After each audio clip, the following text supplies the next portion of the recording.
네, 여러분 반갑습니다. 히키남이에요. 꽤 오랜만에 돌아왔죠? 최근엔 제가 작업 때문에 바쁘진 않았고요. 볼일 때문에 쉴 틈이 없었습니다. 그리고 최근에 또 하루 종일 서울에서 집을 보러 다녔습니다. 제가 딱히 동네를 정해두진 않았기 때문에 서울 전체를 돌아다녔네요. 제가 우선 집 구할 때 정한 우선순위가 첫 번째는 제가 서울에서는 작업실이 따로 없기 때문에 한동안은 집에서 작업할 듯 합니다. 그래서 방은 2개가 있어야 했고요. 동네도 조용해야 했고 화장실도 깨끗해야 했고 집이 따뜻해야 했습니다. 제가 대구 사람이라서 그런지 몰라도 추위보단 더위에 강하거든요. 하지만 이렇게 멋진 집이 제가 원하는 가격대에 있을 리가 없었습니다. 그래서 몇 개는 포기한 것 같네요. 그저께 계약도 하고 왔습니다. 한동안 냉장고나 세탁기 그런 살림살이를 구하느라 고생 좀 할 것 같습니다. 네, 오랜만에 셜록 홈즈 시리즈 읽으러 왔습니다. 사실 제가 그저께 한번 작업을 하긴 했는데 너무 마음에 들지 않아가지고 다시 작업실로 왔습니다. 제목은 외로운 자전거를 타는 사람. 이게 어순이 맞는 건가 싶어서 구글에 검색해보니까 공식 제목도 비슷하더라고요. 그러면 외로운 자전거를 타는 사람 일부를 읽어드리겠습니다. 듣고 마음에 드셨다면 구독과 좋아요, 하고 싶으신 말씀은 댓글로 부탁드립니다. 그럼 시작하겠습니다. 외로운 자전거를 타는 사람, 코난 도일. 1894년에서 1901년까지 셜록 홈즈는 몹시 바쁜 나날을 보냈습니다. 이 8년 동안 대사건 치고 홈즈의 손을 거치지 않고 넘어간 것은 하나도 없다고 해도 과언이 아닙니다. 그 밖에도 소소한 사건들이 무수히 많아 이 기간 동안 그의 생애 중 가장 많은 문제들이 해결되었습니다. 나는 흥미있는 사건의 기록을 수없이 가지고 있을 뿐 아니라 나 자신 개인적으로 이들 사건 거의 전부에 관계했습니다. 그러나 막상 발표를 하려고 하니 어떤 것부터 해야 좋을지 망설여집니다. 역시 이제까지 해오던 방침대로 사건이 참혹해서 흥미있는 것보단 그 해결이 극적이었다든가 아주 교묘했던 것부터 골라 여러분들에게 들려드리는 것이 좋을 것 같습니다. 그럼 우선 독자 여러분들에게 숲속의 결혼식 얘기부터 해드리겠습니다. 이 사건은 의외의 사실이 차례차례 판명되다가 끝에 가선 상상도 못했던 종말이 옵니다. 1895년 4월 23일의 일이었습니다. 홈즈는 저녁 식사를 마치자마자 또다시 책상 머리에 붙어 앉았습니다. 여보게, 자넨 요즘 한시도 쉴 날이 없구만. 내가 측은한 생각이 들어 이렇게 말을 건네자. 고맙네. 요즘은 이상하게도 사건이 밀리는구만. 남에게 부탁을 받으면 야박하게 거절을 못하겠단 말이야. 하고 홈즈는 미소를 지었습니다. 홈즈, 자넨 언뜻 보면 냉정한 것 같지만 사실은 인정이 많은 친구야. 10년 가까이 사귀고 있으면서 이제야 겨우 알았나. 난 자네가 덜렁이라는 것을 첫눈에 알아봤는데. 홈즈는 이렇게 농담을 하곤 재미있다는 듯이 너털 웃음을 웃었습니다. 날더러 덜렁이라고? 좋아, 그건 그렇고 자네 오늘 오후에 웬 아가씨로부터 꼭 만나고 싶단 편지를 받았지? 하지만 지금은 시간을 낼 수가 없어서 전보를 일단 거절했지. 그런데 사정이 매우 급한 걸 보니 가까운 시일 내에 장본인이 틀림없이 나타날 거야. 이 말이 채 끝나기도 전에 허드슨 부인이 계단을 올라오는 소리가 들렸습니다. 홈즈씨, 왜 아가씨가 찾아오셨는데요? 지금은 좀 바쁘다고 전해주십시오. 알았습니다. 허드슨 부인은 아래층으로 내려갔지만 얼마 후에 다시 올라와 난처한 표정을 지었습니다. 그렇게 전했습니다만 꼭 만나봐야겠다면서 물러설 기색이 보이지 않는군요. 하는 수 없군. 어서 들어오라고 하십시오. 잠시 후 허드슨 부인에게 안내를 받아 방 안에 들어선 손님은 22~23살쯤 된 아름다운 아가씨였습니다. 안녕하세요, 홈즈 씨. 어서 오십시오. 홈즈는 아름다운 방문객에게 의자를 권했습니다. 그리고는 미리 선수를 써서 지금은 일이 바빠 좀처럼 시간을 낼 수 없다고 장황하게 설명을 늘어놓았습니다. 그러나 그녀는 조금도 물러설 기색이 없었습니다. 힘으로 내쫓지 않는 한 그녀의 얘기를 들어주어야만 할 것 같았습니다. 이거 야단 났는걸. 그렇다고 일부러 오신 손님을 강제로 내쫓을 수도 없고. 홈즈는 이렇게 중얼거리며 가만히 아가씨를 바라보았습니다. 그런데 아가씨, 설마 건강상의 문제로 날 찾아온 건 아니겠지요? 자전거를 타려면 상당히 건강해야 할 테니까요. 그러자 그녀는 깜짝 놀라며 자기의 구두를 내려다 보았습니다. 그녀의 구두창 한쪽은 페달에 쓸렸기 때문인지 약간 닳아 있었습니다. 홈즈 씨, 당신의 추리력은 정말 놀랍군요. 말씀하신 대로 전 날마다 자전거를 타고 있습니다. 오늘 이렇게 찾아뵙게 된 것도 자전거에 관계된 일 때문이에요. 그러십니까? 순간 홈즈는 벌떡 일어나더니 아가씨의 손을 덥석 잡았습니다. 그리고는 마치 과학자가 진기한 표본을 조사하듯 그녀의 손을 자세히 들여다보았습니다. 아가씨, 내 실례를 용서하십시오. 직업이 직업이니만큼 나도 모르게 이런 버릇이 나온답니다. 난 아가씨를 타이피스트로 잘못 보고 있었습니다. 당신은 여러 해 수련을 쌓은 피아니스트로군요. 왔어, 이것 봐. 손가락 끝이 얇아져 있지. 이건 피아니스트와 타이피스트에서 볼 수 있는 직업상의 특징이야. 하지만 이분의 얼굴을 자세히 보게. 예술가적인 기질이 번뜩이고 있지. 그래서 난 피아니스트라고 생각했어. 홈즈 씨, 그건 사실이에요. 전 음악교사입니다. 물론 날마다 피아노도 치고 있지요. 그것도 아마 시골에서일 것 같군요. 당신의 얼굴빛은 런던에 살고 있는 사람의 것이 아니니까요. 네, 세리주 끝에 있는 파넘에 살고 있습니다. 그리고 말씀드리는 게 좀 늦었습니다만 제 이름은 바이올렛 스미드입니다. 셰리주의 파넘, 참 아름다운 고장이지요. 우리들에게 있어서 추억이 어린 곳입니다. 왔어.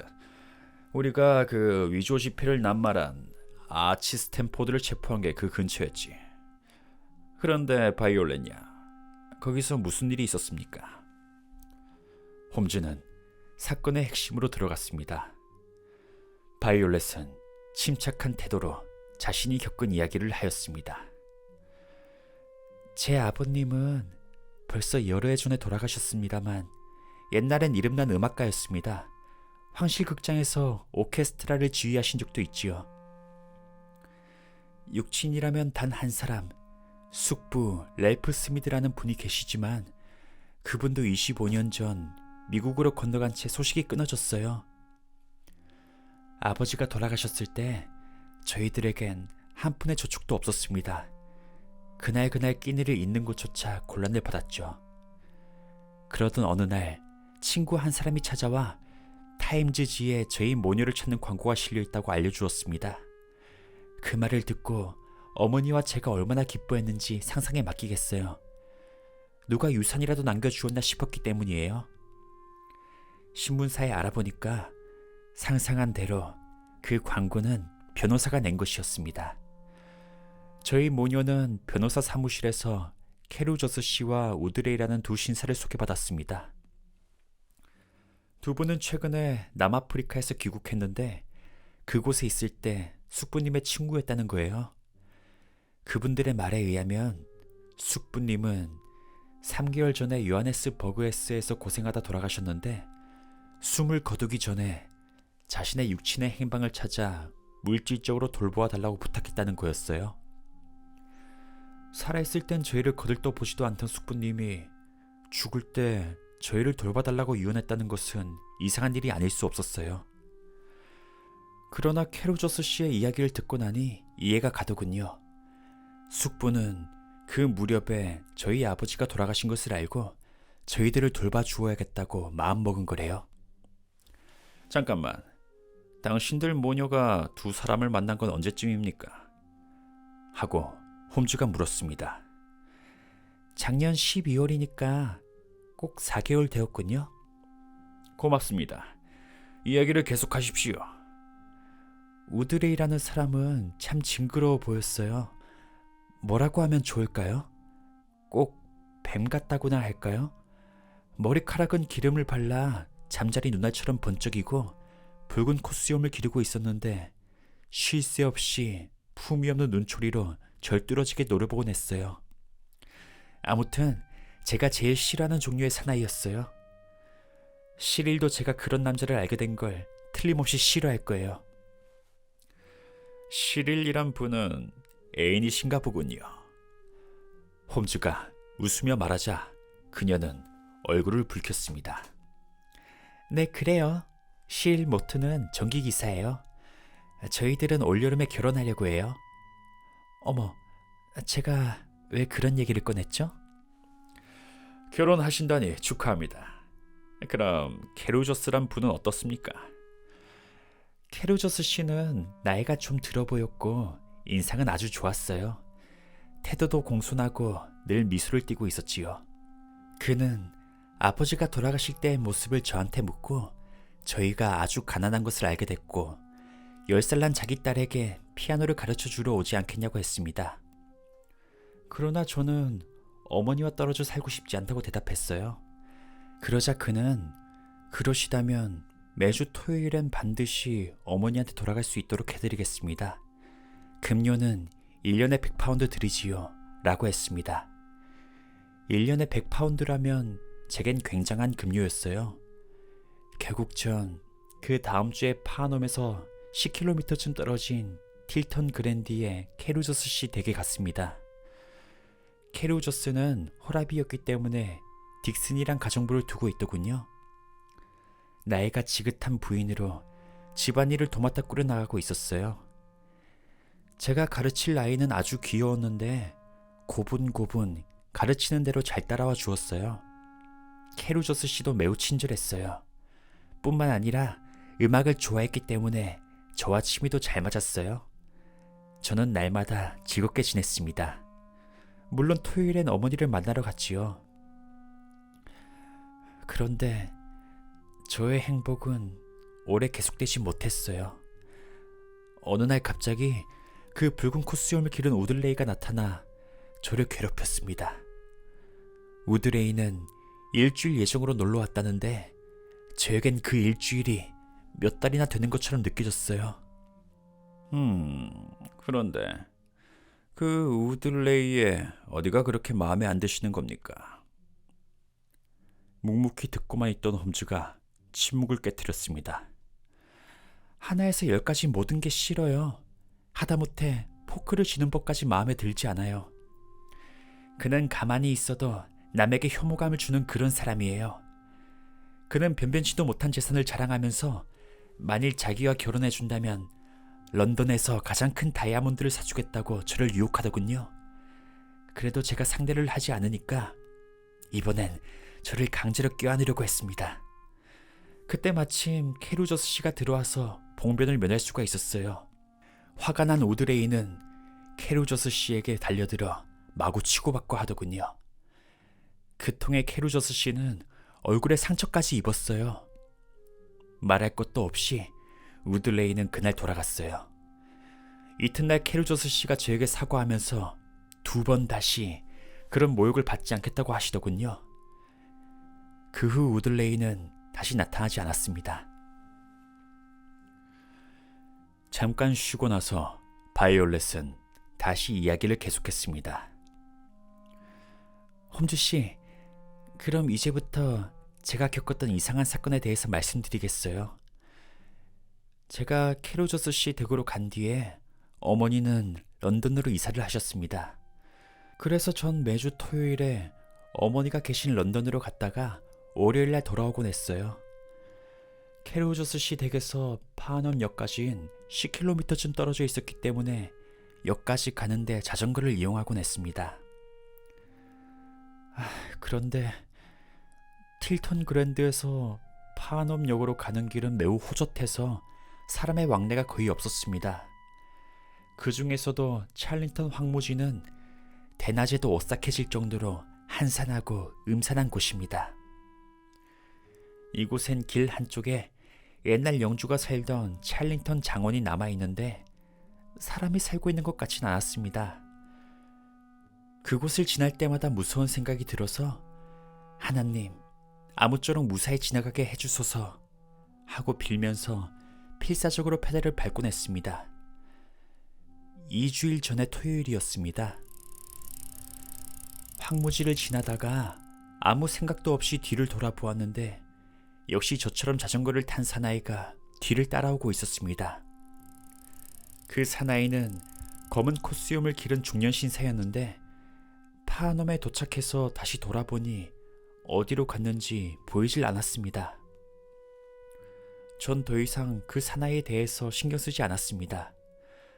그런데 월요일 아침 런던에서 파넘역에 도착하여 역에 맡겨둔 자전거를 타고 황무지에 이르자 다시 그 검은 코스튬의 사나이가 나타났습니다.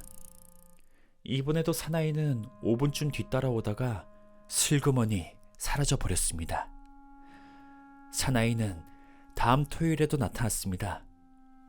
이번엔 제가 속력을 내면 그도 속력을 내고 속력을 늦추면 그도 속력을 늦추었습니다. 그러나 가는 길을 방해하거나 해치려는 기색은 조금도 보이지 않았습니다. 전 기분이 언짢고 무서워 곧 이 사실을 캐로저스 씨에게 말했습니다. 캐로저스는 이야기를 듣고 펄쩍 뛰었습니다. 아니, 미친 녀석이 아니군. 감히 그런 짓을 하겠습니까? 그러나 이젠 염려하지 마십시오. 이번 주일 안으로 마차를 마련해 드릴 테니 그걸 타고 다니도록 하십시오. 그런데 무슨 까닭인지 그 주 안에 마차는 준비되지 않았습니다. 하는 수 없이 또다시 자전거를 타고 파넘역으로 달리지 않을 수가 없었어요. 찰링턴 황무지에 이르렀을 때 뒤를 돌아보니 전과 마찬가지로 검은 코스튬의 사나이가 뒤를 따르고 있었습니다. 그 사나이는 늘 얼마간의 거리를 유지하고 따라오기 때문에 그 얼굴을 볼 수 없었으나 제가 아는 남자가 아닌 것만은 틀림이 없었습니다. 이제 무서움보단 오히려 호기심이 더 일어났습니다.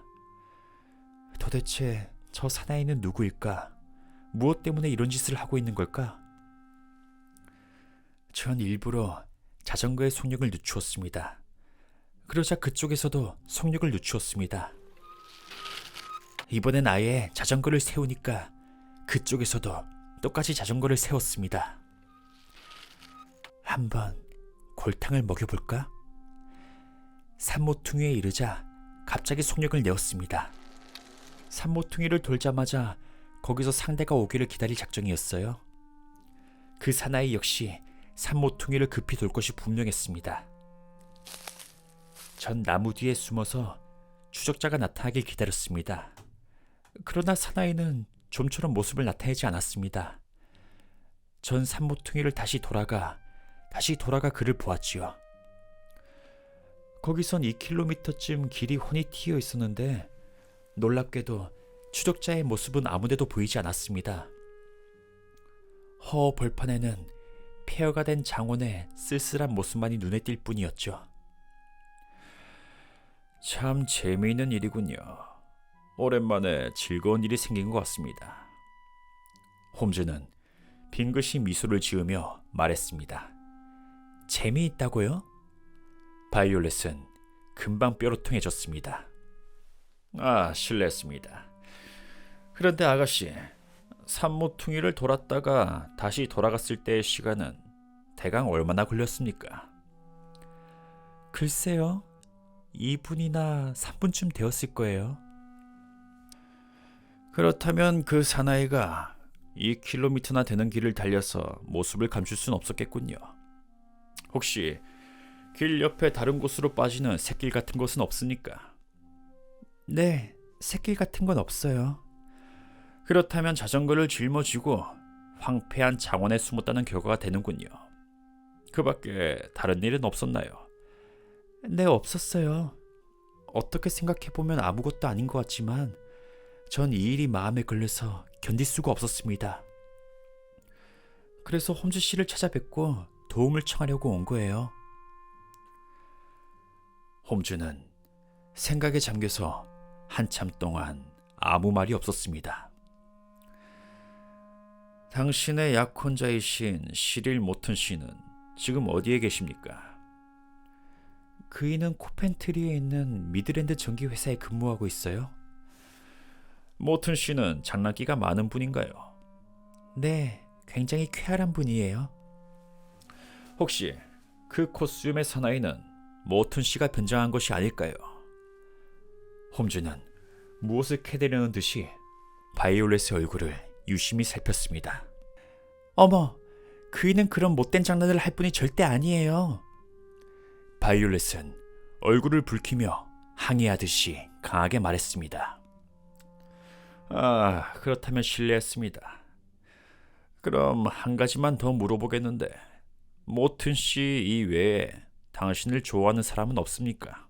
그 일을 알기 전에 두세 명 있었어요. 그 후에는 홈즈의 질문이 점차 빨라지는 것을 보니 그가 사건에 흥미를 느끼고 있는 것이 틀림없었습니다. 그 징그러운 우드레이 뿐이에요. 그 밖엔 또 누가 없습니까? 주위 사람들을 잘 생각해 보십시오. 아름다운 방문객은 잠시 생각을 더듬는 듯 천장을 올려보다가 곧 눈을 반짝였습니다. 있었군요. 그게 누굽니까? 홈즈가 재빨리 눈치를 채고 물었습니다.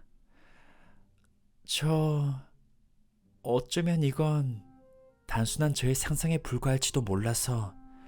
아, 그런 건 관계치 말고 말씀하십시오. 바이올렛이 주저하는 빛을 보이자 홈즈가 대답을 재촉했습니다. 그렇다면 말씀드리겠어요. 전 가끔 캐로저스 씨가 저에게 상당한 관심을 갖고 있다는 것을 느낄 때가 있어요. 홈즈는 잠시 생각에 잠겨 있다가 다시 질문을 시작했습니다. 그러셨군요. 그런데 캐로저스 씨는 어떤 분입니까? 그분은 훌륭한 신사로 부자예요. 마차도 없다면서요. 별로 외출을 안 하시니까 필요가 없었겠지요. 그분은 일주일에 두어 번 런던을 다녀오실 뿐이니까요. 무슨 일로 런던에 가십니까? 남아프리카의 광산 주식을 많이 갖고 계시므로 그 매매를 위해서겠죠? 아, 잘 알겠습니다. 바이올렛냐, 앞으로 또 무슨 일이 일어나면 즉시 정보를 알려주십시오. 지금 난 매우 일에 쫓기고 있습니다만 틈을 내어서 당신의 사건도 조사해 보겠습니다. 홈즈 씨, 정말 고맙습니다. 꼭 좀 저를 도와주세요. 염려 마십시오. 그러나 절대로 마음대로 행동해서는 안 됩니다. 무슨 일이 있든 제게 연락을 주신 다음 제 지시대로 해주십시오. 그럼 안녕히 가십시오. 당신으로부터 좋은 소식이 오길 기다리겠습니다. 그럼 안녕히 계세요. 그녀가 나가자 홈즈는 즐겨 피우는 파이프에 불을 붙여 물었습니다.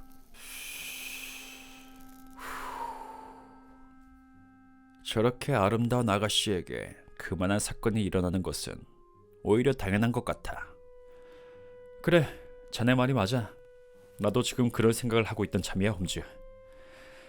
세상엔 참 한가한 녀석도 다 있구만. 그런 호젓한 길을 자전거 따위로 쫓아다니니 말이야.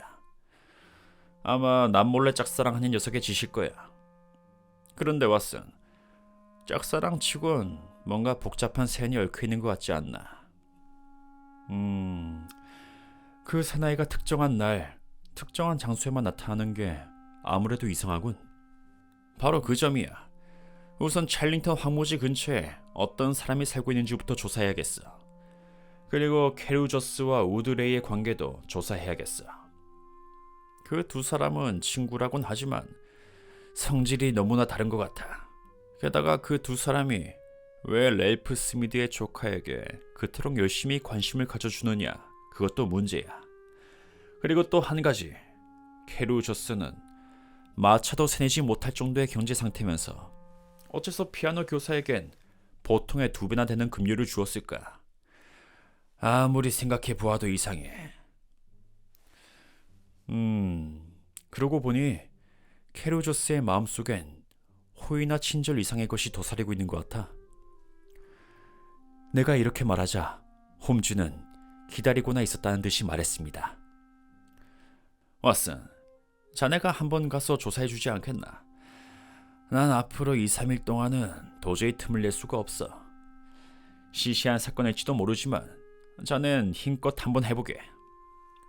아니, 나 혼자서 이 사건을 다루어 보라는 건가? 아무리 시시한 사건일지라도 그건 책임이 너무 무거워.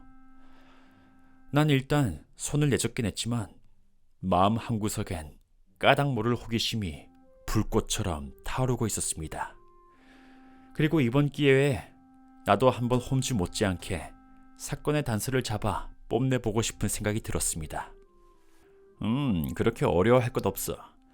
월요일 아침 일찍 찰링턴 황무지에 숨어 있다가 자네 눈앞에서 무슨 일이 일어나는가, 그걸 보면 돼. 알았어. 그런데 혹시 아무 일도 일어나지 않는다면? 반드시 무슨 일이 있을 거야. 그땐 자네 뜻대로 행동해보게. 그리고 나선 그 주변에 살고 있는 사람들의 신원을 조사해서 나한테 알려주게. 자, 왓슨, 건투를 비내. 나의 호기심은 어느덧 강렬한 사명감으로 변해 있었습니다. 난 곧 준비를 서둘렀습니다. 네, 이렇게 해서 외로운 자전거를 타는 사람 1부를 마치겠습니다. 이번 오디오북도 별로 마음에 들진 않는데 그래도 일단 편집을 시도해 봐야겠습니다. 이번엔 평소보다 좀 많은 분량을 읽었는데요. 왓슨이 단독으로 행동한다니까 어떤 결과가 올지 기대하게 만드는 편이었습니다. 그러면 저는 빠른 시일 내에 돌아오겠습니다. 모두 들어줘서 고맙고요. 다들 좋은 밤 되시길.